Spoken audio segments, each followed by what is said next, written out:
Okay, सो जैसे कि हम लोगों को पता है, अभी रिसेंटली यूपीएससी की कोचिंग सेंटर में जो कि करोल बाग में है, वहाँ पे एक बहुत बड़ा हादसा हुआ है जिसमें कुछ स्टूडेंट्स की जान चली गई है। अब सवाल ये आता है कि ऐसा क्यों होता है? और इससे पहले भी मुखर्जी नगर में हो चुका है, जब आग लगी थी एक बिल्डिंग में और वहाँ से काफ़ी सारे स्टूडेंट्स नीचे कूद गए थे बालकनी से, सबने देखा।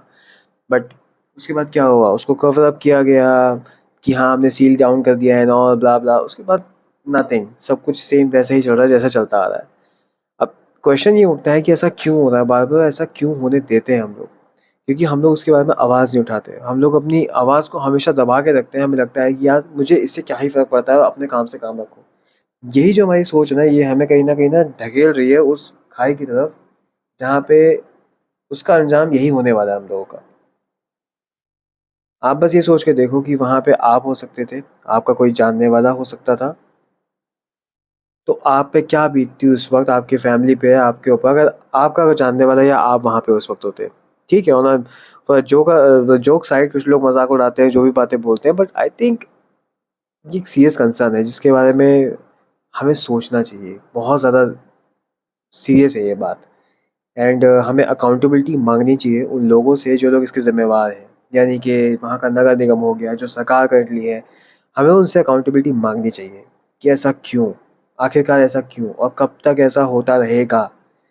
क्योंकि ये तो बिल्कुल वैसा हुआ कि मैं घर से बाहर निकलता हूँ और you never know what's gonna happen. Because कोई भी अकाउंटेबिलिटी लेगा ही नहीं।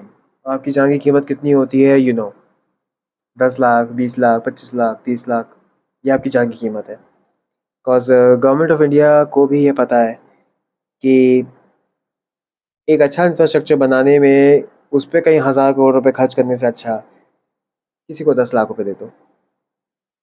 इट्स लाइक अच्छा ट्रेड ऑफ है कि इतने हज़ार करोड़ क्यों खर्च करने, 10 लाख रुपए दो, काम हो जाएगा। और वैसे भी ऐसे हादसे कितने ही होते होंगे, साल, 2 साल, 5 साल में, 10 साल में कोई 1 बार या 2 बार, तो it's not a big deal. तो हमें सरकारों को मजबूर करना होगा ये क्वेश्चन बार बार पूछ के, ताकि वो लोग इंफ्रास्ट्रक्चर पे एक बेटर इंफ्रास्ट्रक्चर पे ज़्यादा इन्वेस्टमेंट और ज़्यादा खर्चा करें, इंस्टेड ऑफ लोगों को कंपनसेशन देने में। It's a joke, it's a very big joke, और बहुत स्ट्रेंज सी चीज़ है ये, सोचने वाली है कि आप ब्रिज अच्छा नहीं बना सकते, पर ब्रिज के गिरने से किसी की मौत हो जाए तो उसको आप कंपनसेशन दे देते हैं। तो ये कंपनसेशन देने की नौबत ही क्यों आई है, जब आप अच्छा सा ब्रिज बनाते, इंफ्रास्ट्रक्चर इस तरीके का आप बनाते कि किसी को अपनी जान ना गंवानी पड़ती। सो आई थिंक हम लोगों को क्वेश्चन पूछना स्टार्ट करना होगा। ऐसे डर के काम नहीं चलेगा।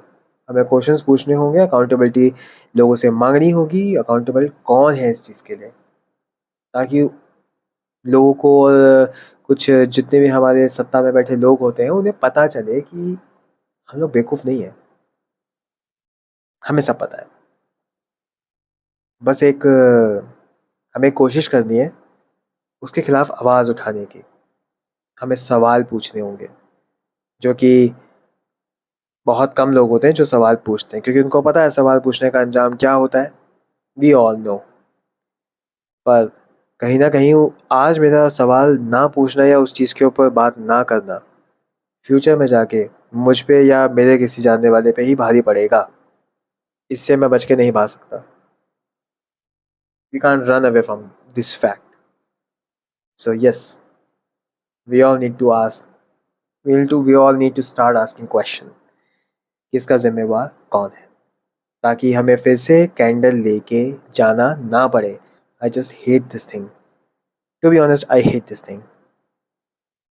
आखिर कब तक हम लोग कैंडल मार्च करते रहेंगे कुछ ऐसी गलतियों, ऐसी चीज़ों के लिए जो कि नहीं होनी चाहिए, नहीं होनी चाहिए।